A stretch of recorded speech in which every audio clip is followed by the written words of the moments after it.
अब नेक्स्ट हम लोग शुरू करते हैं बेटा, टाइप्स ऑफ सर्कुलर मोशन। ठीक है, डायरेक्शन वगैरह हमने देख लिया था, एक्सेलरेशन का डायरेक्शन किधर होता है, कौन कौन से एक्सेलरेशन होते हैं।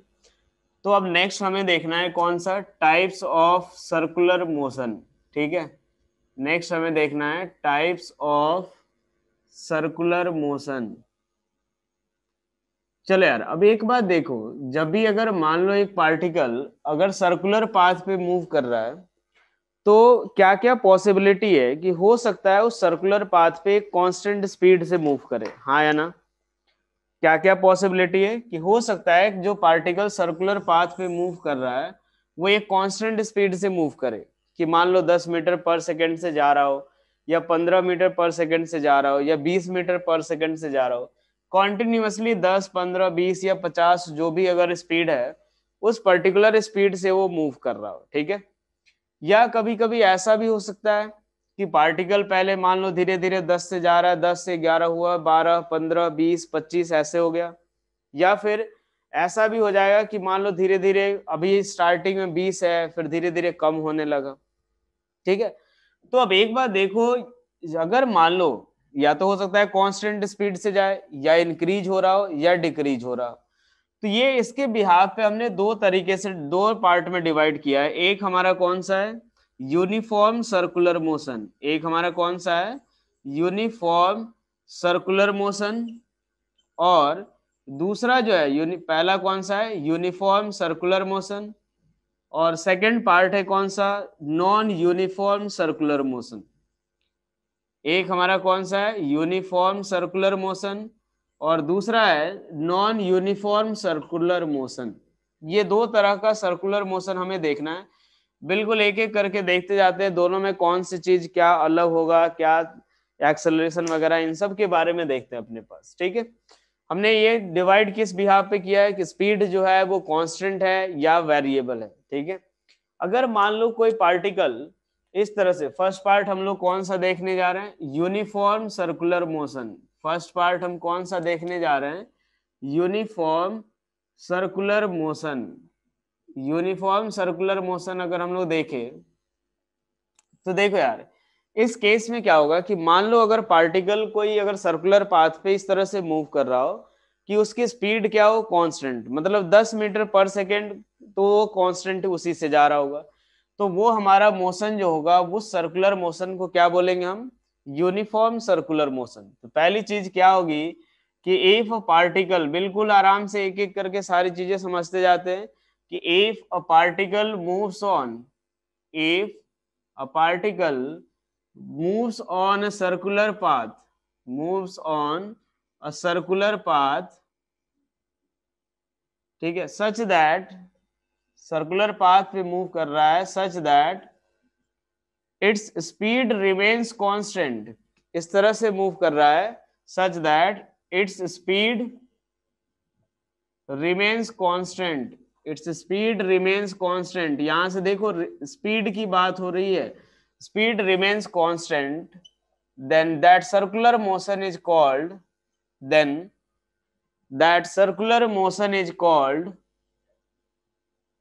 that circular motion is called uniform circular motion, is called uniform circular motion. ठीक है भाई, ये चीज क्लियर हो गया यहाँ तक? यहां से ये पहले क्लियर हुआ कि यूनिफॉर्म सर्कुलर मोशन क्या होगा, पहले ये बताओ, एक पार्टिकल, ये चीज बताओ कि particle uniform circular motion, clear हुआ ये चीज? बिल्कुल आराम आराम से चलेंगे, अपने को ये चूंकि ढंग से समझ में आना चाहिए। चलो यार, अब आप लोग एक एक चीजें बताते जाना, जैसा कि कौन सी चीज क्वांटिटी जो होगी क्या होगी। मान लो हमने ये बोला कि एक पार्टिकल ऐसे सर्कुलर पाथ पे जा रहा है और इसका रेडियस कितना होगा, आर के बराबर। ठीक है, इस केस में पार्टिकल की स्पीड कांस्टेंट है, यानी हर एक पॉइंट पे वो कितने से जाएगा, 10 मीटर से अगर जा रहा है तो 10 से ही जा रहा है। मान लो आप रनिंग कर रहे हो, धीरे एकदम एग्जैक्टली कांस्टेंट स्पीड 10 से, तो 10 से ही जाए जा रहे हो। 15 अगर से दौड़ रहे हो तो 15 से ही दौड़े जा रहे हो। 16 से दौड़ रहे हो तो 16 मीटर पर सेकेंड से ही दौड़े जा रहे हो। तो वो हमारा कौन सा मोशन होगा, यूनिफॉर्म सर्कुलर मोशन। ठीक है, अब एक बार देखो यहाँ पे, उस मोशन को हम लोग क्या नाम देंगे, यूनिफॉर्म सर्कुलर मोशन। अब इस केस में हमारा एक बात बताओ, जो स्पीड जो रहेगा, स्पीड हमारा पहला पॉइंट तो यही हमारा क्या होगा, स्पीड v इक्वल्स टू क्या होगा, स्पीड v वेक्टर का मैग्नीट्यूड, ये क्या होता है, कांस्टेंट। अब आगे बढ़ते हैं, क्या velocity vector, velocity v vector जो होगा क्या वो कांस्टेंट होगा या नहीं होगा, ये बताओ। जो आप सोचते हो, जो आपको लगता है वही बोलना, चूंकि तभी क्लियर होगा कि हाँ कौन से कहाँ पे हम गलत सोच रहे हैं। बिल्कुल हर चीज एकदम क्लियर होनी चाहिए। ये बताओ क्या वेलोसिटी कांस्टेंट होगा, हाँ कि ना, यस और नो बोलना अपने को। क्या वेलोसिटी कांस्टेंट, वंदना बेटा ठीक से सोचो, वेलोसिटी कांस्टेंट होगा या नहीं होगा। देखो वेलोसिटी कैसी क्वांटिटी, वेक्टर क्वांटिटी, और वेक्टर के पास मैग्नीट्यूड और डायरेक्शन दोनों होता है। दोनों में से कोई भी एक क्वांटिटी अगर चेंज हुई तो वो चेंज माना जाएगा। तो यहाँ पे मैग्नीट्यूड चेंज नहीं होता है, लेकिन डायरेक्शन जरूर चेंज होता है। क्यों, क्योंकि मैंने क्या बोला था कि हर एक पॉइंट पे पार्टिकल की वेलोसिटी जो होगी, वेलोसिटी किधर के लॉन्ग होती है, टेंजेंट के लॉन्ग। इस पॉइंट पे वेलोसिटी इधर, इस पॉइंट पे वेलोसिटी इधर की तरफ। अगर मान लो वो ऐसे रोटेट हो रहा हो तो ऐसे, ओमेगा अगर कुछ ऐसा है तो इस पॉइंट पे नीचे की तरफ, इस पॉइंट पे इधर की तरफ। चलो भाई ये सब क्या हो गया, वेलोसिटी वेक्टर का डायरेक्शन। तो यार डायरेक्शन तो हर समय चेंज हो रहा है। अब डायरेक्शन हर समय चेंज होगा तो वेलोसिटी कांस्टेंट नहीं माना जाएगा, यानी वेलोसिटी वेक्टर जो है वो कांस्टेंट नहीं होता है। ठीक है भाई, चलो अब एक बात सोचो, दो तरह का एक्सेलरेशन बताया था मैंने। एक हमने बोला था टेंजेंशियल एक्सेलरेशन और दूसरा होता है रेडियल एक्सेलरेशन। ठीक है, हमने दो तरह का एक्सेलरेशन देखा, एक टेंजेंशियल एक्सेलरेशन और दूसरा रेडियल एक्सेलरेशन या सेंट्रीपिटल एक्सेलरेशन। एक बात बताओ, टेंजेंशियल एक्सेलरेशन क्या काम करता है, टेंजेंशियल एक्सेलरेशन कौन सा काम करता है, टेंजेंशियल एक्सेलरेशन किस चीज के लिए रिस्पॉन्सिबल होता है, टेंजेंशियल, टेंजेंशियल क्या चेंज करता है, magnitude of, magnitude of velocity, यानी एक तरह से स्पीड चेंज करता है। मैग्नीट्यूड ऑफ वेलोसिटी यानी स्पीड चेंज करता है। मैग्नीट्यूड ऑफ वेलोसिटी का मतलब क्या हुआ है, स्पीड चेंज करता है। और अगर ए आर और एसी की बात करें तो वो डायरेक्शन चेंज करता है। क्लियर। तो अब एक बात सोचो कि क्या इस सर्कुलर मोशन में, जो यूनिफॉर्म सर्कुलर मोशन है, क्या उसमें मैग्नीट्यूड चेंज हो रहा है, हाँ या ना। इस केस में क्या मैग्नीट्यूड चेंज हो रहा है, नहीं हो रहा, मैग्नीट्यूड चेंज नहीं हो रहा है। यानी मैं बोलूं AT इक्वल्स टू 0 के बराबर, तो क्या सही या गलत। अगर यूनिफॉर्म सर्कुलर मोशन है तो मैं बोल रहा हूँ स्पीड चेंज नहीं हो रहा है, यानी AT किसके बराबर, 0 के बराबर। क्यों, क्योंकि स्पीड तो कांस्टेंट है और AT का काम ही होता है कि वो चेंज करना, यहाँ पे होगा नहीं। अब एक बात बोलो, मैं अगर बोलूं कि AC जीरो होगा या नॉन जीरो, AC जीरो होगा या नॉन जीरो, नॉन जीरो। क्यों, क्योंकि यार एक बात देखो यार, डायरेक्शन तो चेंज हो रहा है भाई, हर जगह पे डायरेक्शन चेंज हो रहा है। हमने जहां भी देखा, यहाँ पे इधर, यहाँ पे इधर, यहाँ पे इधर, हर जगह पे डायरेक्शन चेंज हो रहा है। तो AC जो है वो कैसा है, नॉन जीरो है। क्लियर होगा यहाँ तक। अब एक बात देखो, AC का डायरेक्शन किधर की तरफ, तो हमेशा सबके सेंटर की तरफ। यहाँ पे AC इधर की तरफ, ठीक है भाई, यहाँ पे AC सेंटर की तरफ, इस वाले पॉइंट पे AC इधर की तरफ। अगर कोई इन जनरल पॉइंट ले लूं, यहाँ पे V वेक्टर इधर की तरफ है तो AC इधर की तरफ। क्या ये चीज क्लियर हुआ, हाँ कि ना। जो भी सेंट्रीपिटल एक्सेलरेशन ऑलवेज सेंटर की तरफ, क्या यहाँ तक क्लियर सभी को। अब एक थोड़ा सा कंफ्यूजिंग वाला क्वेश्चन मैं पूछ रहा हूँ, जरा आप बताना एक बार, पहले ये चीज यहाँ तक क्लियर सभी को। बेटा मैं एक बात बोल रहा हूँ, जितने लोग रिप्लाई करोगे उनको ही समझ आएगा, जितने लोग चुपचाप बैठे रहोगे नहीं समझ आएगा।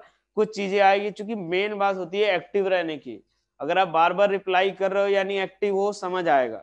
तो इसीलिए सभी रिप्लाई करना, नहीं समझ आए एक बार दो बार पूछना, क्लियर करना। अब एक बात देखो, मैं ये बोल रहा हूं कि डीवी बाई dt जो है वो जीरो है। क्या ये क्लियर, ये सही है या गलत है, ये बताओ। ये स्टेटमेंट सही या गलत, डीवी वेक्टर बाई dt जो है वो सही या गलत, करेक्ट इनकरेक्ट, करेक्ट करेक्ट के लिए सी लिखो, इनकरेक्ट के लिए आई एन लिख दो। करेक्ट के लिए सी लिखो, इनकरेक्ट के लिए आई एन लिख दो बस। करेक्ट के लिए अपने को सी, इनकरेक्ट के लिए आई एन। चलो यार एक बात देखो यार, डीवी वेक्टर बाई dt जो होता है वो हमें क्या बताता है कि rate of change of velocity, हाँ या ना ये बताओ भाई, rate of change of velocity vector, rate of change of velocity vector ऐसा लिख सकता हूं मैं, हाँ या ना। रेट ऑफ चेंज ऑफ क्या है, वेलोसिटी वेक्टर। और यही हमारा क्या होता है बेटा, एक्सेलरेशन। ये हमारा क्या होता है, नेट एक्सेलरेशन होता है। Rate of change of velocity vector जो होगा वो हमारा होगा नेट एक्सेलरेशन, यानी ए नेट वेक्टर। और पिछली क्लास में मैंने बताया था कि इन circular motion a net vector जो होता है वो किसके बराबर, a c vector plus a t vector. क्या ये आपको याद है भाई, हाँ या ना। नेट एक्सेलरेशन किसके बराबर, a c vector plus a t vector. यहां ए टी जीरो है, ए सी जीरो नहीं है, तो बताओ क्या ये जीरो होगा या नहीं होगा। D v vector by d t किसके बराबर होगा बेटा, ये नॉट इक्वल्स टू जीरो, ये किसके बराबर आएगा, ए सी वेक्टर के। क्या एक एक बात बिल्कुल समझ आ रही है सभी को, हाँ या ना। D v vector by d t मतलब नेट वेलोसिटी वेक्टर के चेंज होने का रेट क्या है, ए सी के बराबर, ए सी वेक्टर आएगा भाई। चलो अच्छी बात समझ आ रही है अपने को। चलो अगला पार्ट देखते हैं। अगर मैं लिखूं यहाँ पे डी वी वेक्टर के मैग्नीट्यूड, यहां से देखो बाई डी टी, अब ये बताओ जीरो या नॉन जीरो। देखो यहाँ मॉड कहाँ पे लगाया, बिल्कुल ढंग से समझना, बिल्कुल पूरी क्लियरिटी रहेगी। करेक्ट या इनकरेक्ट, वी वेक्टर का मॉड लिया मैंने, क्या लिया है, वी वेक्टर का मॉड, उसके चेंज होने का रेट, करेक्ट इनकरेक्ट, ये करेक्ट होगा या इनकरेक्ट होगा। चलो यार अब इसके बारे में थोड़ा सा देखते हैं कि ये आखिर है क्या। तो देखो यार v वेक्टर का जो मैग्नीट्यूड होता है क्या वो स्पीड होता है, मतलब इंस्टेंटेनियस स्पीड, हाँ या ना। जो v वेक्टर का जो मॉड होगा वो क्या बताता है हमें, इंस्टेंटेनियस स्पीड। ये क्या बताता है हमें, इंस्टेंटेनियस स्पीड बताता है।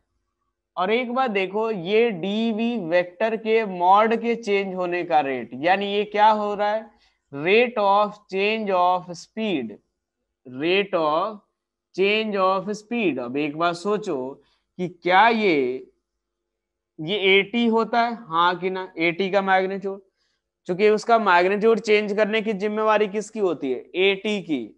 तो ये rate of change of speed जो होगा 80, और 80 यहाँ पे क्या है, जीरो, तो इसीलिए ये डीवी वेक्टर का मॉड अपॉन dt क्या होगा, जीरो, और ये किसके बराबर, ए टी के बराबर। क्या ये क्लियर, हाँ कि ना, फटाफट। ओके चलो एक और चीज लिखते हैं यहाँ से, एक और चीज मैं यहाँ पे लिख रहा हूँ कि डीवी वेक्टर बाय dt का मॉड, कंफ्यूज नहीं होना है बिल्कुल, एक एक हर चीज का मैं मतलब समझा रहा हूँ, मतलब ढंग से बिल्कुल आराम से सुनते जाओगे समझ आएगा। ये बताओ डीवी वेक्टर का मॉड बाय dt क्या होगा, डीवी वेक्टर बाय dt का मॉड, क्या ये जीरो, क्या ये जीरो होगा, पहले तो ये बताओ, इसका मतलब पहले वो जीरो होगा या नहीं ये बताओ भाई। डीवी वेक्टर बाय dt का मॉड क्या जीरो होगा, नहीं होगा बिल्कुल। यहां से देखो ये डीवी वेक्टर बाय dt हमने क्या लिखा था, नेट एक्सेलरेशन, और ये उसका मॉड लिखा हमने, तो ये आएगा क्या, नेट एक्सेलरेशन वेक्टर का मॉड, यानी ये हमें क्या बताएगा, मैग्नीट्यूड ऑफ, क्या बताएगा भाई, मैग्नीट्यूड ऑफ नेट एक्सेलरेशन, हाँ या ना, मैग्नीट्यूड ऑफ नेट एक्सेलरेशन बताएगा। क्लियर ये चीज, मैग्नीट्यूड ऑफ नेट एक्सेलरेशन, और ये हमारा जीरो नहीं है, वो किसके बराबर है, is not equal to zero, ये किसके बराबर, ए सी के बराबर। क्या ये चीज क्लियर, हाँ कि ना, ये बताओ भाई फटाफट बोलो। तो चलो यार इसके बारे में एक बार ढंग से देख लेते हैं कि जब भी पार्टिकल अगर कांस्टेंट स्पीड से मूव करे तो वो कैसा circular motion, uniform circular motion. हमेशा इसके पास कौन सा एक्सेलरेशन, सेंट्रीपिटल एक्सेलरेशन, ठीक है। टेंजेंशियल एक्सेलरेशन जीरो होता है, यानी उसकी स्पीड चेंज नहीं होगी। सिर्फ क्या चेंज होगा, डायरेक्शन। और जो सेंट्रीपिटल, यहां से देखो तीन जो सिंबल मैंने बताया, ये हमें नेट एक्सेलरेशन वेक्टर होता है, ये rate of change of speed होता है, और ये एक्सेलरेशन वेक्टर का मैग्नीट्यूड होता है। भाई तीनों चीजें मैंने जब जब जब बताया आपको एक्सप्लेन कर दिया। क्लियर यहां तक? हाँ या नहीं ये बताओ भाई, यहां तक क्लियर? अब एक बात देखो यार, एसी की वैल्यू हमें पता है। मान लो एसी के बारे में हम क्या लिख सकते हैं, ओमेगा स्क्वायर इंटू आर, या फिर ऐसे लिख दो वी स्क्वायर बाई आर। तो जहां भी अपने पास एसी लिखा है हमने, ये ऐसा लिख सकते हैं, जो भी है। क्लियर यहाँ तक? बताओ भाई फटाफट, बिल्कुल क्रिस्टल क्लियर होना चाहिए बिल्कुल, कि हाँ यार सब समझ आ रहा है बिल्कुल अच्छे से, ना कोई डायरेक्शन का लोचा होना चाहिए, ना कोई कंफ्यूजन, ना कोई मैग्नीट्यूड, कुछ कंफ्यूजन नहीं होना चाहिए। क्लियर यहाँ तक भाई? फटाफट बोलो जल्दी से हाँ कि ना। चलो यार अच्छी बात है। अब इसके बाद हम लोग देखते हैं नॉन यूनिफॉर्म सर्कुलर मोशन। ठीक है, नेक्स्ट पार्ट हम लोग कौन सा देखते हैं, नॉन यूनिफॉर्म सर्कुलर मोशन। अब नॉन यूनिफॉर्म सर्कुलर मोशन में क्या होगा, तो अब जो स्पीड होगी वो इंक्रीज होगी, स्पीड जो होगी वो क्या होगी, इंक्रीज होगी। अच्छा एक बात बताओ, स्पीड अगर इंक्रीज हो रही है तो क्या एंगुलर स्पीड भी बढ़ेगी या कम होगी? स्पीड अगर इंक्रीज हो रही है तो एंगुलर स्पीड या वेलोसिटी बढ़ेगी या कम होगी? अगर स्पीड इंक्रीज हो रही है तो एंगुलर स्पीड या एंगुलर वेलोसिटी इंक्रीज होगा या डिक्रीज? इंक्रीज होगा ना यार, v equal to omega into r ही तो होता है भाई यार। v बढ़ा तो ओमेगा भी तो बढ़ेगा, v बढ़ा तो ओमेगा भी तो बढ़ेगा, हाँ या ना? अगर v बढ़ रहा है तो ओमेगा भी बढ़ेगा, तो वो सारी चीजें बढ़ती हैं। तो अब एक बात देखो, यहाँ पे दो केस आते हैं। नॉन यूनिफॉर्म सर्कुलर मोशन जो आएगा, नॉन यूनिफॉर्म सर्कुलर मोशन जो आएगा, अब यहाँ पे दो केसेज आते हैं नॉन यूनिफॉर्म सर्कुलर मोशन में। ठीक है, दो केस आएगा। पहली चीज क्या, कि अगर जो मान लो स्पीड, जैसे मान लो एंगुलर स्पीड की बात करो या स्पीड की बात करो, वो हो सकता है कि यूनिफॉर्म रेट से बढ़े, और हो सकता है कि नॉन यूनिफॉर्म रेट से चेंज हो, मतलब बढ़ भी सकता है, घट भी सकता है। तो हम ऐसे बोल सकते हैं कि वो यूनिफॉर्मली इंक्रीज मतलब चेंज हो रहा हो, या हो सकता है कि वो नॉन यूनिफॉर्मली चेंज हो सकता है। दोनों केस पॉसिबल है, हाँ या ना ये बताओ। मान लो मैं ऐसा कर सकता हूँ ना, ये चीज देखो पॉसिबिलिटी दोनों का मतलब क्या होता है समझ लेते हैं। ये सर्कुलर पाथ पे मूव कर रहा है, मान लो अभी जब यहाँ पे था 10 से जा रहा है, 1 सेकेंड के बाद 12 से, उसके 1 सेकेंड के बाद 14, उसके 1 सेकेंड के बाद 16। एक बात बताओ, ये यूनिफॉर्म रेट से बढ़ रहा है या नॉन यूनिफॉर्म रेट से? ये यूनिफॉर्म रेट से बढ़ रहा है या नॉन यूनिफॉर्म? यूनिफॉर्म रेट से। मान लो कभी ऐसा हो सकता है कि अभी 10 हो, 1 सेकेंड के बाद 12, अगले 1 सेकेंड के बाद 18, अगले 1 सेकेंड के बाद 20, अगले 1 सेकेंड के बाद 50, या मान लो 25, मान लो ऐसा हो सकता है, हाँ या ना? अगले एक से ऐसा ऐसा बढ़ सकता है, या ऐसा ही कम भी हो सकता है। यहाँ जैसे ये यूनिफॉर्म रेट से बढ़ा वैसे कम भी हो सकता है, और यहाँ भी नॉन यूनिफॉर्म रेट से बढ़ा तो नॉन यूनिफॉर्म रेट से कम भी हो सकता है। दोनों चीजें पॉसिबल है, हाँ या ना? तो अब इसके बिहाफ पे हम लोग नॉन यूनिफॉर्म सर्कुलर मोशन को दो पार्ट में बांटेंगे। एक कि हमारा uniformly accelerated circular motion, uniformly accelerated circular motion, accelerated circular motion. ठीक है, यूनिफॉर्मली एक्सेलरेटेड सर्कुलर मोशन देख लो, या और एक कौन सा होगा, non uniformly accelerated circular motion, non uniformly accelerated circular motion, accelerated circular motion. ठीक है भाई, अब इस केस में क्या होगा, अल्फा जो होगा वो कांस्टेंट, और इस केस में अल्फा जो होगा वो वेरिएबल, हाँ कि ना ये बताओ। अल्फा यानी एक तरह से ओमेगा, जैसे भी चेंज होगा उसी तरह से अल्फा भी ओमेगा भी चेंज होगा। तो इस केस में अल्फा क्या होगा, कांस्टेंट, इस केस में अल्फा क्या होगा, वेरिएबल। देखो यार, जब हमने काइनेमेटिक्स पढ़ा था तो पहले क्या पढ़ा था, कांस्टेंट वेलोसिटी से मूव करे। ठीक है, उसके बाद क्या पढ़ा कि मान लो कांस्टेंट एक्सेलरेशन से मूव करे, फिर नॉन यूनिफॉर्मली एक्सेलरेटेड मोशन पढ़ा। तो बिल्कुल सेम पैटर्न हम यहाँ भी फॉलो कर रहे हैं, सारी चीजें बिल्कुल एग्जैक्टली यहाँ भी फॉलो कर रहे हैं, कि एक बार यूनिफॉर्मली एक्सेलरेटेड सर्कुलर मोशन और एक बार non uniformly accelerated circular motion. पहला हमने देख लिया कांस्टेंट, उसके बाद ये। अच्छा एक और चीज, एक पॉइंट भी यहाँ से देख लो कि मान लो अगर पार्टिकल का जो यूनिफॉर्म सर्कुलर मोशन जो था, ठीक है, यहां से देखिए अगर कि यूनिफॉर्म सर्कुलर मोशन जो था, यूनिफॉर्म सर्कुलर मोशन, अब एक बात सोचो, यूनिफॉर्म सर्कुलर मोशन जब अगर बात करेंगे तो क्या ये एक्सेलरेटेड मोशन होगा या नॉन एक्सेलरेटेड? जरा ये पहले सोच के बताना, जरा एक पॉइंट यहाँ पे छूट गया था, एक्सेलरेटेड होगा या नॉन एक्सेलरेटेड? ठीक से सोच के थोड़ा एक मिनट ले लो, ठीक से सोच के बताओ कि यूनिफॉर्म सर्कुलर मोशन एक्सेलरेटेड होगा या नॉन एक्सेलरेटेड? एक्सेलरेटेड के लिए ए लिख दो, नॉन एक्सेलरेटेड के लिए एन लिख दो, बस, ज्यादा टाइपिंग करने की जरूरत नहीं। एक्सेलरेटेड के लिए ए, नॉन एक्सेलरेटेड के लिए एन लिख दो भाई, ठीक है। चलो यार, अपनी अपनी राय आपने दे दी, ठीक है। चलो अब देखते हैं नॉन एक्सेलरेटेड में क्या होना चाहिए, एक्सेलरेशन जीरो। नॉन एक्सेलरेटेड में क्या होना चाहिए, एक्सेलरेशन जीरो। अब एक बात सोचो, क्या हर एक पॉइंट पे एक सेंटर की तरफ एक्सेलरेशन होता है, हाँ या ना? इस वाले केस में जो v कांस्टेंट होता है, v लिखा है मैंने, v मतलब स्पीड, स्पीड कांस्टेंट होता है, लेकिन फिर भी एक सेंटर की तरफ एक्सेलरेशन जरूर होता है, ac जो होता है वो नॉट इक्वल टू जीरो, अभी बताया था मैंने। तो यार भाई एक बात देखो, टेंजेंशियल भले नहीं हो लेकिन सेंट्रीपिटल तो है, और अगर सेंट्रीपिटल एक्सेलरेशन है तो ये एक्सेलरेटेड हुआ या नॉन एक्सेलरेटेड? एक्सेलरेटेड हुआ। तो यहां से देखो, uniform circular motion, uniform circular motion is also, uniform circular motion is also an accelerated motion. ये एक ऐसा मोशन होगा, एक्सेलरेटेड मोशन होगा। इस गलत फहमी में आप मत रहना कि यार यूनिफॉर्म सर्कुलर मोशन है यानी वो एक्सेलरेटेड मोशन नहीं है, ये गलत है बेटा, ध्यान रखो। ये तो नाइन्थ में था, हाँ नाइन्थ में था ना, तो ये तो नाइन्थ में आप वो रीजन वगैरह भी बताया ही गया होगा शायद, या फिर कुछ भी। यहाँ देख लो, क्लियर है ये चीज, रीजन समझ आया अपने को, ठीक है भाई।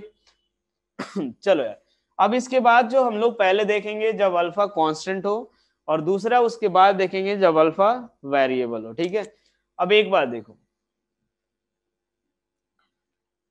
चलो पहले अब यहां से हम लोग देखते हैं जब अल्फा एक बार कांस्टेंट हो और एक बार देखेंगे हम अल्फा क्या हो, वेरिएबल। अब एक बार देखो यार, डेफिनेशन ये लिखा नहीं, लिखा रहा मैं कि यूनिफॉर्मली एक्सेलरेटेड मोशन का, कि हाँ अगर एंगुलर स्पीड कांस्टेंट रफ्तार से बढ़ रही हो और सर्कुलर पाथ पे मूव कर रहा हो तो यूनिफॉर्मली एक्सेलरेटेड सर्कुलर मोशन। अब ये चीज तो पता ही है यार अपने को। तो सेकंड केस हम लोग कौन सा देखते हैं, uniformly accelerated circular motion, uniformly accelerated circular motion, accelerated circular motion, ठीक है भाई। चलो बिल्कुल आराम से देखते जाते, यूनिफॉर्मली एक्सिलरेटेड सर्कुलर मोशन। आओ चलो, इसमें क्या देखा अपन ने कि अल्फा की वैल्यू, मान लो एक पार्टिकल ऐसे सर्कुलर पाथ पे मूव कर रहा है, ठीक है। यहां से देखो अल्फा जो होगा वो क्या होगा, अल्फा हमारा कांस्टेंट होगा। मान लेते हैं कि पार्टिकल जो है, इसका रेडियस पहले लिख लो, रेडियस कितना r, और पार्टिकल ऐसे पाथ पे मूव कर रहा है, ठीक है, ये हमारा ओमेगा। अब ये एक बात सोचो कि अल्फा हमारा कांस्टेंट है, अल्फा कांस्टेंट है यानी हर एक जगह पे वेलोसिटी अलग अलग। जैसे मान लो अगर अभी वेलोसिटी यहाँ पे इस केस में ओमेगा, इन जनरल ओमेगा लिया है मैंने, किसी मतलब ऐसे रोटेट हो रहा है बस, ठीक है। इस पॉइंट पे अगर मान लो वेलोसिटी कितनी है, v1, ठीक है, तो इस पॉइंट पे वेलोसिटी कितनी, v2 के बराबर, हाँ कि ना ये बताओ। इस पॉइंट पे v1 तो यहाँ पे v2, हाँ या ना? यार स्पीड तो बढ़ेगा भाई, मैंने बताया अभी कि एक्सेलरेटेड है तो स्पीड भी बढ़ेगा और एंगुलर वेलोसिटी भी बढ़ेगा। मान लो ये t इक्वल्स टू 0 की बात है और ये t इक्वल्स टू t की बात है भाई, ठीक है। यहाँ पे देखो इस टाइम पे ओमेगा 1 मान लो, इस टाइम पे ओमेगा 2, क्या ये चीज क्लियर? मतलब ओमेगा भी क्या होगा, चेंज होता रहेगा। एक जगह पे वेलोसिटी कुछ और, फिर धीरे धीरे थोड़े टाइम के बाद वेलोसिटी चेंज होगी, ओमेगा भी चेंज होगा, ठीक है भाई, क्लियर यहाँ तक? चलो अच्छी बात है, देखते हैं अब आगे। इसके बाद नेक्स्ट हम देखते हैं कि इसके पास अब दो एक्सेलरेशन होंगे। इसके बारे में अगर देखिए, अल्फा अगर हमने लिखा है कांस्टेंट, तो अल्फा इक्वल्स टू अगर कांस्टेंट है तो यहां से देखो अल्फा इक्वल्स टू क्या मैं लिख सकता हूँ कि D omega by d T, ये भी क्या होगा कांस्टेंट, हाँ या ना। चाहो तो ऐसे लिख सकते हो d two theta upon d t two, ये भी क्या होगा कांस्टेंट। या फिर चाहो तो ऐसे भी लिख सकते हो कि omega into D omega by d theta, ये भी क्या होगा कांस्टेंट। ये एक बात देखो यार, एक्सेलरेशन जो हमने निकाला था रिलेशन, बस उसी को तीन अलग अलग तरीके से लिखा है मैंने, है तो सेम ही यार। a equals to d v by d t होता है, d two x by d t two, v d v by d x, वही चीज लिखा मैंने, कल ये सारा रिलेशन निकलवा दिया था मैंने। तो ए अल्फा जो होगा वो क्या होगा कांस्टेंट, ठीक है भाई। चलो अब इसके बाद हम बात करते हैं, ठीक है। इसके बाद अगर हम बात करें तो एक बात बताओ, वेलोसिटी v वेक्टर जो होगा क्या वो कांस्टेंट होगा, हाँ या ना। v वेक्टर कांस्टेंट या वेरिएबल, v वेक्टर कांस्टेंट नहीं होगा, v vector will not be constant, ठीक है भाई। यहां से देखो क्या v वेक्टर का मैग्नीट्यूड कांस्टेंट होगा, हाँ या ना। v वेक्टर का मैग्नीट्यूड क्या कांस्टेंट, किसी ने बोला है यस बेटा। एक बात बताओ, मैंने अभी बताया ना स्पीड धीरे धीरे बढ़ रही है यार, अल्फा स्पीड बढ़ेगा, एंगुलर स्पीड बढ़ेगा, सब बढ़ेगा, तो ये भी क्या होगा कांस्टेंट नहीं होगा। स्पीड भी जो होगा वो भी कांस्टेंट नहीं होगा, v वेक्टर भी कांस्टेंट नहीं होगा, स्पीड भी कांस्टेंट नहीं होगा। क्लियर यहां तक। चलो अब इसके बाद देखते हैं, v वेक्टर भी चलो कांस्टेंट नहीं हुआ, स्पीड भी कांस्टेंट नहीं हुआ। अब एक बात बताओ, क्या dv vector by dt, dv vector by dt, पहले तो dv वेक्टर बाई dt लिखते हैं, ये किसके बराबर, dv वेक्टर बाई dt ये किसके बराबर, ये हमारा क्या है नेट एक्सेलरेशन। यहां पे ये हमारा क्या होगा नेट एक्सेलरेशन। ये एक बात सोचो, क्या अब पार्टिकल के पास दो एक्सेलरेशन या एक एक्सेलरेशन, कितने एक्सेलरेशन होंगे पार्टिकल के पास, एक या दो। पार्टिकल के पास कितने एक्सेलरेशन, देखो अल्फा कांस्टेंट है, कितना एक्सेलरेशन एक या दो, एक या दो, भाई दो एक्सेलरेशन। जो भी एक बोल रहे हैं बेटा थोड़ा पीछे का लेक्चर आप नोट्स रिवाइज किया करो। मैंने बोला कि यार एसी तो होगा ही होगा, इस समय एसी तो होगा ही होगा, वो तो सर्कुलर पाथ में मूव कर रहा है तो होना तय है, लेकिन साथ में एटी भी होगा, हाँ कि ना। तो मैं क्या लिखूंगा नेट एक्सेलरेशन इक्वल्स टू किसके बराबर, eighty vector plus a c vector के बराबर।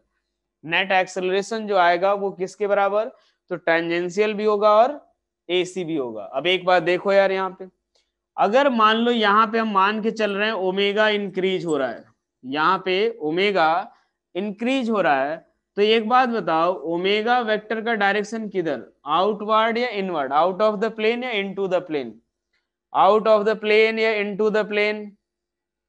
ओमेगा वेक्टर ऐसे रोटेट हो रहा है किधर की तरफ, out of the plane. Alpha vector का डायरेक्शन, अल्फा का डायरेक्शन किधर की तरफ, आउट ऑफ द प्लेन या इनटू द प्लेन। मैंने बताया था कि जब ये दोनों इंक्रीज हो, अगर ओमेगा इंक्रीज हो रहा है तो जिधर ओमेगा उधर ही अल्फा, ये भी किधर, ये इधर किधर। तो अगर ये ऐसे रोटेट हो रहा है तो जरा ये बताओ एटी जो होगा वो v के पैरेलल होगा या उसके एंटी पैरेलल। एटी का डायरेक्शन मैंने बताया था कि टेंजेंट के लॉन्ग होता है भाई, ठीक है। अब एटी का जो डायरेक्शन पैरेलल या एंटी पैरेलल, v के पैरेलल या एंटी पैरेलल, इसको मैं v वेक्टर लिख दे रहा हूं यहाँ पे v2 वेक्टर। चलो एंटी पैरेलल या पैरेलल, पैरेलल होगा, क्यों, क्योंकि ओमेगा बढ़ रहा है, ओमेगा बढ़ रहा है तो v भी बढ़ेगा। तो यहाँ पे एटी इधर की तरफ, यहाँ पे एटी इधर की तरफ। क्या ये चीज क्लियर हुआ, हाँ कि ना। यहाँ पे वेलोसिटी मान लो v3, ये अपने पास ओमेगा 3 और एटी जो आएगा वो भी इधर की तरफ। क्लियर यहाँ तक, हाँ या ना। बिल्कुल अच्छे से सब चीज समझ आ रहा है, जहां नहीं समझ आए वहीं पे बोल देना बेटा कि हाँ सर ये चीज नहीं समझ आई। चलो यार भाई एटी प्लस एसी आ गया। अच्छा एक बात बताओ, डीवी वेक्टर बाई डी का जो मैग्नीट्यूड ये जो आएगा डीवी, ये किसके बराबर, v वेक्टर का magnitude, d of v vector का मैग्नीट्यूड बाय dt किसके बराबर, d ऑफ v वेक्टर का मैग्नीट्यूड अपॉन dt किसके बराबर। ये हमें क्या बताता है, अभी मैंने तीनों में अंतर बताया, ये हमारा नेट एक्सेलरेशन, वो rate of change of speed किसके बराबर, rate of change of speed क्या होता है भाई? Tangential acceleration.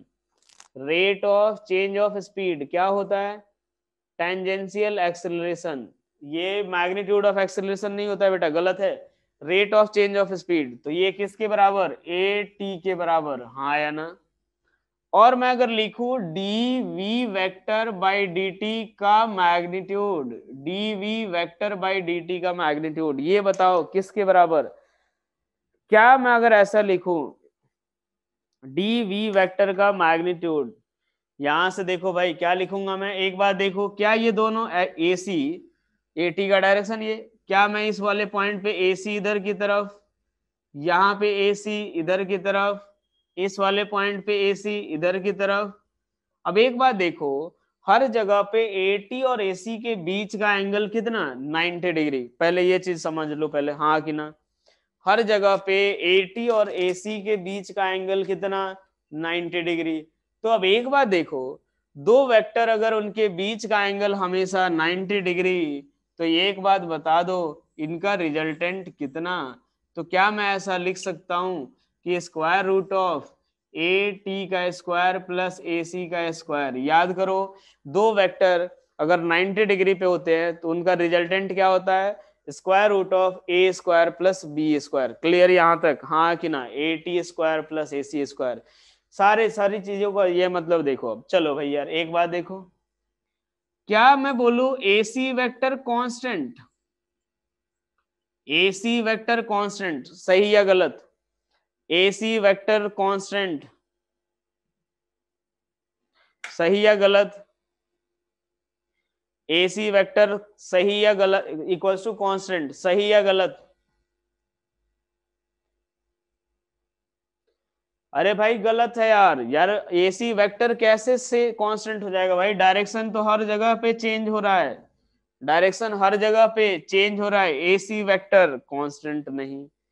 ए सी का वेक्टर का magnitude V square by R equals to omega square by R, omega square into R. क्या ये सही या गलत? A C equals to V square by R equals to omega square R, सही या गलत? सही या गलत? अच्छा चलो ये बताओ, क्या ये कांस्टेंट, ये कांस्टेंट है या नहीं? इस वाले केस में क्या ये कांस्टेंट? तुम लोग है ना मुंडी फोड़ दूंगा मैं, ध्यान रखना, ये गलत है, ऐसे आप उल्टे सीधे आंसर दे रहे हो। ओ बेवकूफो, एक बात बताओ, मैंने क्या बोला? इसमें वी चेंज होगा, ओमेगा चेंज होगा, तो यार एसी कैसे कांस्टेंट, एसी का मैग्नीट्यूड कैसे कांस्टेंट रह जाएगा यार? ये इसका ना तो मैग्नीट्यूड कांस्टेंट ना ही डायरेक्शन कांस्टेंट। समझ आया भाई? ये बताओ भाई, एसी ना तो उसका मैग्नीट्यूड कांस्टेंट ना ही डायरेक्शन कांस्टेंट, तो भाई वो तो ना तो मैग्नीट्यूड होगा ना डायरेक्शन। चलो ओके, आओ चलो बात करें ए टी के बारे में। ए टी वेक्टर, क्या ये कांस्टेंट सही या गलत? ए टी क्या ये कांस्टेंट? यार ए टी कांस्टेंट या वेरिएबल, ये बताओ भाई, ए टी कांस्टेंट या वेरिएबल? वेरिएबल है यार। ए टी इधर जा रहा है, फिर इधर, फिर इधर, फिर इधर, ऐसे हर जगह पे तो टेंजेंट के लॉन्ग है, तो ए टी का डायरेक्शन ये नॉट कांस्टेंट। ए टी का मैग्नीट्यूड किसके बराबर? तो आर इंटू अल्फा के बराबर। क्या इसका मैग्नीट्यूड कांस्टेंट, हाँ या ना? A t equal to alpha cross r होता है, वहां से थीटा 90 डिग्री, तो चलो भाई आर इंटू अल्फा, अल्फा मैंने क्या लिया है? कांस्टेंट, तो अल्फा कांस्टेंट, तो a t equal to r into alpha, क्या होगा ये? कांस्टेंट, बिल्कुल सही है। R into alpha, alpha constant, radius constant, तो बस भाई a t equal to r into alpha भी कांस्टेंट। क्या यहाँ तक का पूरा रामायण समझ आया सभी को? क्या क्या बताया मैंने, सारी चीजें बिल्कुल एक एक करके समझ आ रही है? दोनों सब जो भी चीजें सारा एक एक करके मैंने सब इसमें इंक्लूड कर दिया है। क्लियर यहाँ तक भाई? चलो चलो भाई आगे बढ़ते हैं अपने पास। अब ये हो गया अपने पास यूनिफॉर्मली एक्सेलरेटेड सर्कुलर मोशन। अब थोड़ा सा आते हैं इक्वेशन ऑफ मोशन के बारे में। पहले उससे पहले हम लोग देख लेते हैं ना, इससे पहले हम लोग देख लेते हैं थोड़ा एक्सेलरेशन के डायरेक्शन के बारे में थोड़ा सा समझ लेते हैं। ठीक है भाई, एक्सेलरेशन के डायरेक्शन के बारे में थोड़ा सा समझ लेते हैं। चलो ठीक है भाई, बिल्कुल यहाँ से ध्यान रखना। चलो एक और बात, थोड़ा थीटा भी निकाल लो भाई। चलो मान लो अगर यूनिफॉर्मली एक्सेलरेटेड सर्कुलर मोशन है, इस पॉइंट पे ए सी इधर की तरफ और इस पॉइंट पे ए टी इधर की तरफ, यही आएगा। यहां से ये थीटा आएगा, हाँ या ना? ये नेट एक्सेलरेशन इन दोनों का रिजल्टेंट, हाँ कि ना? नेट एक्सेलरेशन इन्हीं दोनों के बीच ही तो आएगा यार। तो ये थीटा अगर निकाले तो tan थीटा इक्वल्स टू क्या लिखोगे? tan theta equals to a t upon कितना? ए सी के बराबर। tan थीटा इक्वल्स टू कितना? ए टी अपॉन ए सी। क्या ये समझ आया आपको, हाँ है ना? tan थीटा इक्वल्स टू किसके बराबर? तो ए टी अपॉन ए सी, यही आएगा। तो देखो यार आगे चल के क्वेश्चंस में है ना, कभी वो tan थीटा ये थीटा ए सी के साथ पूछ देंगे, कभी ए टी के साथ पूछ देंगे, तो वो ध्यान रखना है यहाँ पे। तो ये किसके साथ है? विथ ए सी। चलो यार अब आगे बढ़ते हैं। अब आपको डायरेक्शन ऑफ नेट एक्सेलरेशन बताते चलना है आपको, ठीक है? चलो यार यहां से देख रहे हैं कि मान लो एक पार्टिकल ऐसे मूव कर रहा है, ठीक है? ओमेगा ऐसे है और ओमेगा इंक्रीज हो रहा है, भाई ध्यान रखना, ओमेगा इंक्रीज हो रहा है। चलो इस पॉइंट पे आपको नेट एक्सेलरेशन का डायरेक्शन बताना है। एक जो किसके हिसाब से बताना है वो आप ऐसे देख करके बताओगे, ये देखना ध्यान से। पहले आप ये बिल्कुल डायरेक्शन सारे ध्यान से देखो, उसके बाद आप सबका डायरेक्शन बताते जाना कि कौन किसकी तरफ। यहां से देखो ये 1 2 3 4 5 6 7 8। चलो यार जिसका डायरेक्शन पूछो मैं बताते जाना भाई, ठीक है भाई? फटाफट देखते जाओ। चलो इसको नाम दे दिया P।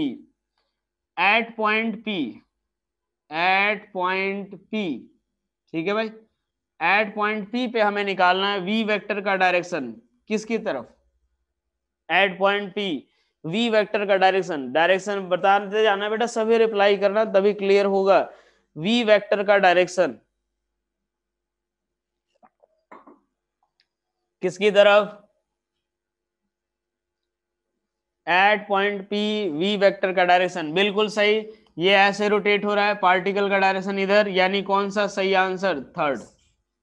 चलो यार ए टी वेक्टर का डायरेक्शन, ए टी वेक्टर का डायरेक्शन, ए टी का डायरेक्शन, ओके 3। चलो भाई ए सी वेक्टर का डायरेक्शन, ए सी वेक्टर का डायरेक्शन,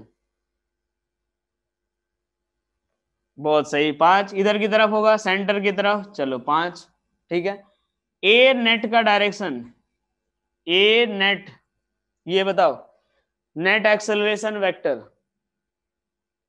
नेट एक्सेलरेशन। वाह यार मतलब सभी सही दे रहे हो आंसर, बहुत बढ़िया यार, ऐसे ही आंसर देते जाओ फटाफट यार। चलो यहां से देखो ये इधर की तरफ ए टी, इधर की तरफ ए सी, और नेट इधर की तरफ, यही आएगा, ठीक है भाई?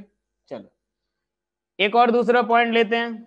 ये मान लो कौन सा पॉइंट? ये मान लो q point. At point q, at point q की बात करें, चलो वी वेक्टर का डायरेक्शन, वी वेक्टर का डायरेक्शन भाई ये बताओ। वी वेक्टर, वी वेक्टर किसी ने 7 बोला है, गलत है भाई, 7 गलत, 7 गलत है। ये यहाँ पे नहीं है भाई, ये बीच में है, इसके और इसके बीच में। यहाँ से देखो यार कोई कंफ्यूजन अगर हो रहा हो तो मैं एक लंबी लकीरें खींच देता हूँ। यहाँ से देखो ये रहा और ये रहा, ठीक है भाई? चलो कौन सा होगा? 6, क्योंकि यहाँ पे वेलोसिटी इधर के डायरेक्शन में, यही होगा टेंजेंट के लॉन्ग। कौन सा होगा? 6। चलो भाई ए टी का direction, A T tangential acceleration किधर की तरफ? टेंजेंशियल एक्सेलरेशन किसकी तरफ? टेंजेंशियल एक्सेलरेशन किसकी तरफ भाई? इधर के डायरेक्शन में होगा, हाँ या ना? टेंजेंशियल एक्सेलरेशन इसी की तरफ, तो ये क्या आएगा? 6। चलो यार आगे बढ़ते, क्लियर बेटा? जो नहीं समझ आए वहां पूछ लेना। ए सी, ए सी वेक्टर का डायरेक्शन, ए सी, ए सी का डायरेक्शन, किसी ने एक गलत दिया भाई, 7 लिखा है भाई। यार एसी तो सेंटर की तरफ होगा ना यार, एसी सेंटर की तरफ, तो कौन सा भाई? 8। AC जो होगा वो किसकी तरफ, सेंटर की तरफ, तो कौन सा होगा 8। V वेक्टर का डायरेक्शन देखो बेटा, मैं V वेक्टर का डायरेक्शन ये ऐसे मूव कर रहा है, ऐसे जा रहा है, तो टेंजेंट के लॉन्ग होगा, तो टेंजेंट के लॉन्ग इधर की तरफ, जब इधर आएगा तो देखो कौन सा 6 वाला ही तो है इधर, हाँ कि ना। अब क्लियर हुआ, हाँ या ना, ये बताओ बेटा। चलो ओके, AC का डायरेक्शन इसकी तरफ, वहां से देखो कौन सा 8। ए नेट का डायरेक्शन बताओ, ए नेट की वैल्यू, ए नेट का डायरेक्शन, ए नेट, हाँ मतलब इनके बीच में आएगा हॉरिजॉन्टल, वर्टिकल आ जाए पॉसिबिलिटी है, मतलब थोड़ा इधर उधर हो जाए तो हम लोग क्या मान लेते हैं 7। ए नेट का डायरेक्शन 7। क्या क्लियर हो रहा है तुम लोग को यार, डायरेक्शन से रिलेटेड क्या आपको कुछ कोई प्रॉब्लम हो रही है क्या, हाँ है ना, किसी तरह का कोई दिक्कत डायरेक्शन से related, a c a t a v omega. एक सवाल और कर लेते हैं, ठीक है ना, एक सवाल और कर लेते हैं, ये ऑलमोस्ट ये पॉसिबिलिटी बेटा इधर की तरफ है, ठीक है, लेकिन हो सकता है कि मान लो इससे थोड़ा बहुत इधर उधर हो, अपने को तो अप्रोक्स बताना, टेंशन ही नहीं लेना अपने को, ठीक है भाई। चलो एक सवाल और यार, एक सवाल और, इसमें भी 2 पॉइंट लेंगे, ओमेगा थोड़ा डिक्रीज करा देंगे, अपना काम हो जाएगा। यहां से देखो, चलो यार यहां से अगर बात करें, पार्टिकल ऐसे सर्कुलर पाथ पे मूव कर रहा है, ठीक है, और ये ऐसे ही मूव कर रहा है, ओमेगा ऐसे ही है, ठीक है, और ओमेगा डिक्रीज हो रहा है भाई, ओमेगा डिक्रीज हो रहा है। मैं एक पॉइंट P यहाँ पे ले रहा हूँ और एक पॉइंट Q यहाँ पे ले रहा हूँ, ठीक है, कहाँ कहाँ पे ले रहा हूँ एक बार ऐसे ड्रॉ कर देता हूँ मैं, ये लो देखो थोड़ी सी क्लैरिटी रहेगी, पॉइंट P यहाँ पे, ठीक है भाई। अब एक बात देखो, ये पॉइंट P हो गया, ओमेगा ऐसे, पॉइंट P पे बात करते हैं, ये पॉइंट P यहाँ पे बेटा, ठीक है। चलो यार, at point P, point P पे यार पिछले वाले में किसी ने एक भी गलत आंसर नहीं दिया, बहुत अच्छी बात है। चलो यार V वेक्टर की वैल्यू बताओ, V वेक्टर, V वेक्टर की वैल्यू किधर की तरफ, ये भी गलत होना नहीं चाहिए, सभी का एकदम एक बिल्कुल सही आंसर आना चाहिए, जिससे कि दूसरा कराने की जरूरत ही ना हो। बहुत बढ़िया, ये ऐसे मूव कर रहा है टेंजेंट के लॉन्ग, किधर की तरफ 7, कितना होगा V वेक्टर 7। ए टी वेक्टर, ए टी, ए टी का डायरेक्शन, ओमेगा डिग्री जो है भाई ध्यान रखना, ए टी का डायरेक्शन, ए टी 7 कैसे बेटा, टेंजेंट के लॉन्ग ही तो होता है यार, अरे यार 1 होगा ना यार, सॉरी बेटा ये 1 होगा ना, 1 होगा सॉरी, हाँ हाँ बिल्कुल 1 होगा। ए टी का डायरेक्शन बताओ यार, ए टी का डायरेक्शन देखो, मैंने क्या बोला, ये वेलोसिटी इधर की तरफ डिक्रीज हो रहा है, तो इसके अपोजिट इधर की तरफ टेंजेंट, हाँ टेंजेंशियल एक्सेलरेशन कौन सा 5। ए सी, ए सी की वैल्यू, ए सी बताओ भाई, ए सी, ए सी कौन सा होगा, बहुत बढ़िया सही जा रहे हो, बिल्कुल सही जा रहे हो, यहां से ऊपर की तरफ सेंटर की तरफ होगा, क्या आएगा 3। चलो नेट एक्सेलरेशन, ए नेट का डायरेक्शन, ए नेट का डायरेक्शन, ए नेट का डायरेक्शन, यार दिल जीत लिया तुम लोगों ने यार, एक भी गलत नहीं हो रहा, ए नेट किधर 4, 2 किसने बोल दिया राघव यार, एक बात बता बेवकूफ, ए सी इधर ए टी इधर, नेट तो इधर ही आएगा, अरे हाँ कि ना राघव, ये बताओ भाई। चलो एक बात बताओ, ओमेगा का direction out of the plane या into the plane, omega out of the plane या इनटू द प्लेन, गलत नहीं होना चाहिए बिल्कुल बेटा, ध्यान रखो। सर वी कैसे, वी के बारे में बताया तो सही बेटा, देखो मैं बोल रहा हूँ कि अगर ऐसे मूव कर रहा है, ऐसे ऐसे रोटेट हो रहा है, तो टेंजेंट के लॉन्ग किधर की तरफ आएगा, इधर, हाँ है ना, ये हाथ घुमा लो या ऐसे ऐसे करके देख लो इधर। चलो ये ओमेगा किधर ऐसे जा रहा है, किधर की तरफ, out of the plane. Alpha, alpha का डायरेक्शन, अल्फा डिक्रीज हो रहा है भाई अपोजिट डायरेक्शन में इनटू द प्लेन, बस बात खत्म, हाँ कि ना। चलो एक और point, at point q, at point q की बात करें तो बताओ वी वेक्टर का direction, at point q v vector का direction, at point q v vector, बहुत सही यार, एकदम बिल्कुल सही जा रहे हो, बिल्कुल वी वेक्टर इधर ऐसे ऐसे रोटेट हो रहा है टैंजेंट के लॉन्ग, कौन सा आएगा, चौथा, कौन सा, 4। ए टी का डायरेक्शन, ए टी, ए टी का डायरेक्शन, वाह यार पीछे के डायरेक्शन में, बिल्कुल वेलोसिटी डिक्रीज हो रही है, कौन सा, ए टी जो आएगा वो किधर की तरफ, पीछे के डायरेक्शन में, कौन सा, 8। ए सी, ए सी, ए सी 6, बिल्कुल ए सी किधर की तरफ, सेंटर की तरफ, ए सी किधर 6, सही बात है। ए नेट,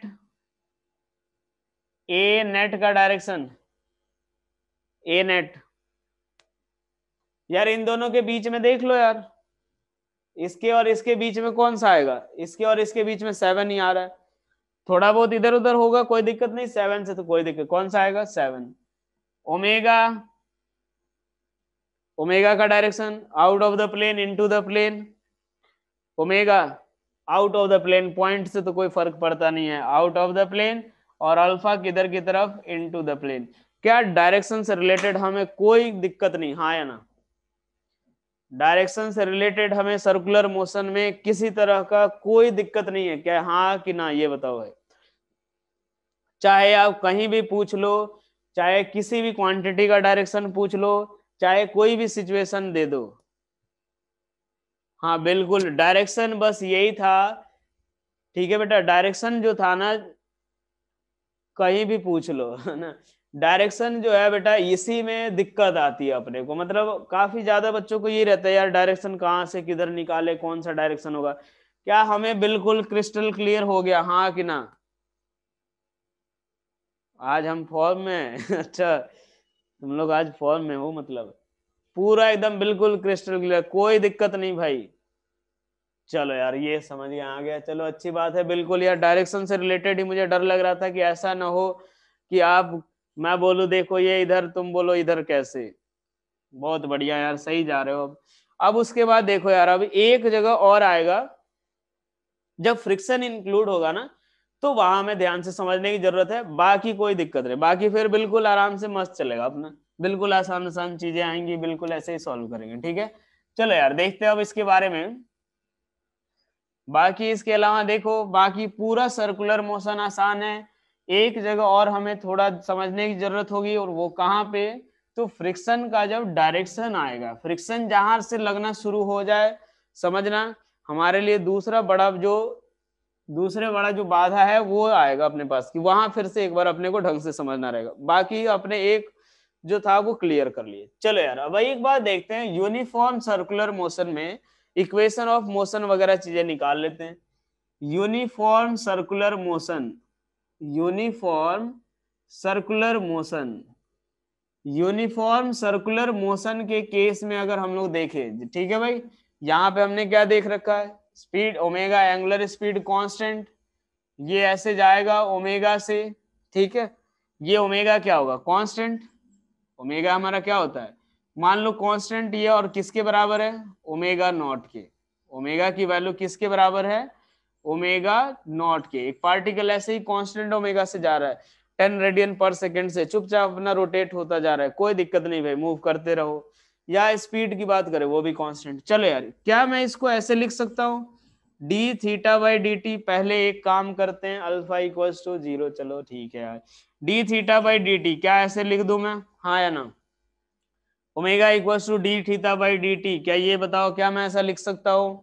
तो चलो यार यहां से अगर देखें, तो मान लो इनिशियली t इक्वल्स टू 0 पे, t इक्वल्स टू 0 पे पार्टिकल जो है वो थीटा आई एंगल रोटेट हो चुका है, और t इक्वल्स टू t पे थीटा f एंगल रोटेट हो चुका है, ठीक है भाई। तो यहां से हम क्या लिख सकते हैं इसको, तो d theta equals to omega naught into d t, और ये ओमेगा नॉट कांस्टेंट, तो मैं इसको इंटीग्रेशन साइन से बाहर रख रहा हूँ। t इक्वल्स टू 0 पे कितना एंगल रोटेट हुआ, theta i. t equals to t पे थीटा f, तो क्या लिखेंगे इसको, theta f minus theta i equals to omega naught into t, यानी डेल्टा थीटा इक्वल्स टू कितना, ओमेगा नॉट इंटू टी। और ये एक तरह से क्या है, हमारा टाइम इंटरवल है। ये हमारा क्या है, time interval. 10 second, 20 second, 50 second की जो बात करते हैं वो हमारा क्या होता है, एक टाइम इंटरवल होता है। तो ये बेसिकली है क्या, omega naught into delta T के बराबर। डेल्टा थीटा इक्वल्स टू कितना, omega naught into delta T. क्या ये क्लियर, हाँ कि ना, फटाफट बोलो। अरे हाँ है ना। इफ थीटा इक्वल्स टू, अगर मान लो इनिशियली वो जीरो, थीटा इनिशियल कितना है, जीरो, तो क्या लिख सकता हूं मैं, थीटा फाइनल, यानी, और थीटा फाइनल को मैं थीटा लिख दूं, तो थीटा इक्वल्स टू किसके बराबर, ओमेगा नॉट इंटू टी। दोनों ये चीज, क्या ये क्लियर हो गया सभी को। अरे एस बराबर वी टी, और कुछ नहीं किया मैंने। जो आप अगर कांस्टेंट रफ्तार से अगर जाते हो, जैसे मान लो मैंने क्या बोला, ये कांस्टेंट रफ्तार ओमेगा नॉट से जा रहा है, टी इक्वल्स टू 0 पे वो theta initial i angle rotate हो चुका है, टी पे theta f, omega constant, omega naught के रहा, ओमेगा की value d theta by d t equals to omega naught. इसको उधर भेज के इंटीग्रेट कर दिया, ये आ गया। तो delta theta equals to omega naught into delta t करो। अगर मान लो इनिशियली कोई एंगल मूव नहीं किया है, तो theta equals to omega naught into t. अब इसके बाद देखते हैं कि मान लो जब अगर पार्टिकल जो है वो कांस्टेंट एंगुलर स्पीड से, कांस्टेंट एंगुलर एक्सेलरेशन से मूव कर रहा हो, ठीक है। यहां से देखो कि पार्टिकल जो है वो कांस्टेंट एंगुलर स्पीड से मूव कर रहा हो, ठीक है। यहां से हम देखते हैं, तो चलो कांस्टेंट एंगुलर स्पीड यानी uniformly accelerated motion, uniformly accelerated circular motion, uniformly accelerated अगर सर्कुलर मोशन की बात करें हम लोग, तो चलो यार यूनिफॉर्मली एक्सेलरेटेड सर्कुलर मोशन अगर हम लोग देखें, तो देखो यार यहाँ पे अल्फा क्या होता है, कांस्टेंट। अल्फा कैसा, कांस्टेंट। ओमेगा हमें पता है इंक्रीज हो सकता है, अगर मान लो अपोजिट डायरेक्शन में हो तो रिटार्डेशन होगा, अदरवाइज एंगुलर एक्सेलरेशन बोलते हैं, ठीक है। मान लो ये सर्कुलर पाथ पे मूव कर रहा है, जो सर्कुलर पाथ है या जो पार्टिकल है वो इस सर्कुलर पाथ पे मूव कर रहा है, ठीक है। t इक्वल्स टू 0 पे, ठीक है, t इक्वल्स टू 0 पे अगर एक बात देखो, t इक्वल्स टू 0 पे जो पार्टिकल है, ठीक है, अल्फा क्या है अपना, कांस्टेंट, ठीक है। अल्फा कांस्टेंट है, चलो एक बात देख लेते हैं, इनिशियली कितना ओमेगा है, ओमेगा आई है, ठीक है, या ओमेगा नॉट ले लो। और जब वो, ये पॉइंट ए की बात हो रही है, और जब वो टी टाइम पे पहुंचा, मतलब t इक्वल्स टू टी पे ओमेगा की वैल्यू किसके बराबर हो गई, ओमेगा के बराबर, और इस बीच में वो कितना एंगल रोटेट हुआ है, थीटा के बराबर। क्या सिचुएशन क्लियर हुआ कि मान लो t इक्वल्स टू 0 पे पार्टिकल की angular speed, angular velocity omega naught, t equals to t पे ओमेगा, थीटा एंगल रोटेट हुआ है, ठीक है। चलो यार यहां से फर्स्ट इक्वेशन ऑफ मोशन हम लोग निकाले, जैसे देखो यार वहां पे हमने 3 इक्वेशन ऑफ मोशन निकाले थे, यहाँ भी हमारा वही काम है, ठीक है। अल्फा इक्वल्स टू क्या लिया हमने, कांस्टेंट। अल्फा इक्वल्स टू क्या लिया, कांस्टेंट। यहां से ऐसे देखो, थोड़ा ऐसे लिख लेते हैं कि एंगुलर एक्सेलरेशन, एंगुलर एक्सेलरेशन जो है वो क्या है, कांस्टेंट है, और वो किसके बराबर है, अल्फा के बराबर, ठीक है भाई। तो अल्फा इक्वल्स टू क्या लिख सकते हैं, d omega by d T के बराबर, हाँ कि ना। अल्फा इक्वल्स टू क्या लिख सकते हैं, d omega by d T.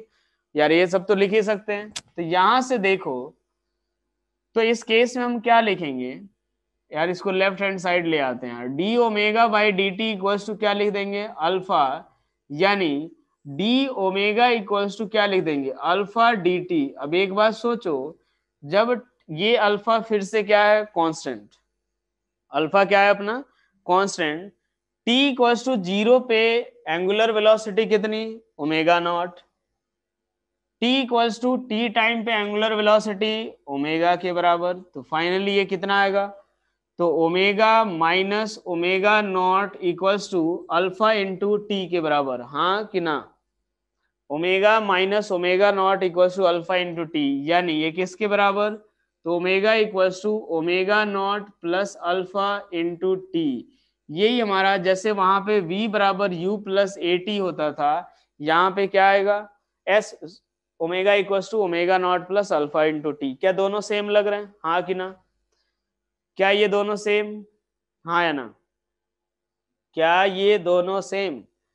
एक और दूसरा इक्वेशन हम लोग क्या लिखेंगे कि मान लो ओमेगा इक्वल्स टू हमने लिखा omega naught plus alpha into t, क्या ओमेगा को मैं ऐसे लिख सकता हूँ d theta by d t, हाँ कि ना, omega equals to omega naught plus alpha into t, क्या ओमेगा को मैं d theta by d t लिख सकता हूँ, तो लो भाई d theta by d t equals to omega naught plus alpha T.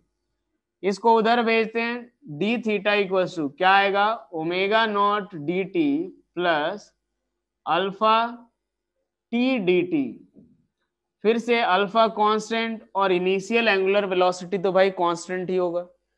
T equals to zero पे वो मूव करना अपने पास ओमेगा, मतलब जस्ट स्टार्ट किया एंगल मूव करना, t equals to t time में वो थीटा मूव किया है, तो टी इक्वल्स टू जीरो पे उसका एंगुलर डिस्प्लेसमेंट जीरो, और t equals to t time पे कितना मूव कर गया, थीटा, तो theta equals to omega naught t plus ये कितना आएगा टी स्क्वायर बाई टू के बराबर, तो ये कितना alpha into T square by to के बराबर, तो ये कितने किसके बराबर आएगा, तो यहां से देखो s equals to u t plus half a t square जो होता था वो वही वाला आया हुआ है, क्लियर है। चलो अब एक और लास्ट एक हम लोग देख लेते हैं, उसके बाद मैं रहने दूंगा आज, ठीक है। इससे फायदा ये होगा कि आपको मैं कुछ होमवर्क भी दे दूंगा, ठीक है। चलो अब एक बात देखो, थर्ड इक्वेशन की बात करें तो क्या अल्फा इक्वल्स टू मैं ऐसे लिख सकता हूँ omega d omega by d theta, ऐसे लिख सकता हूँ, हाँ या ना, alpha equals to omega d omega by d theta, क्या मैं ऐसा लिख सकता हूँ, टी स्क्वायर बाई टू कैसे बेटा, टी का जो इंटीग्रेशन ऑफ टी आएगा इस ये क्या होता है, टी स्क्वायर बाई टू ही तो होता है, integration of x to the power n क्या होगा, तो x to the power n plus one upon कितना होता है एन प्लस वन, हाँ है ना। चलो अब यहां से देखो क्या लिखेंगे, omega d omega equals to alpha into d theta, alpha constant, जब वो कोई एंगल रोटेट नहीं हुआ है तो उस समय initial angular velocity omega not, जब वो थीटा एंगल रोटेट हो गया है तो फाइनल एंगुलर वेलोसिटी ओमेगा, फिर से वही x to the power n वाला फॉर्मूला क्या आएगा, omega square by two limit omega naught से omega equals to alpha into ये डी थीटा का इंटीग्रेशन कितना, थीटा एक बार जीरो एक बार थीटा पुट करोगे यही आएगा, फाइनली कितना आएगा omega square by two minus omega naught square by two equals to alpha into theta. अब ये किसके बराबर, omega square equals to omega naught square plus two into alpha into theta. क्या ये थर्ड इक्वेशन क्लियर हुआ सभी को, हाँ कि ना, क्या ये क्लियर। तो अब एक बात देखो यार, ये जो तीन इक्वेशन हमने बताया ना, ये तीन इक्वेशन एग्जैक्टली सेम है, कैसे, जो हमने v बराबर u प्लस ए टी लिया, s बराबर you t plus half a t square, वो सारे लेते थे एग्जैक्टली वैसा ही है।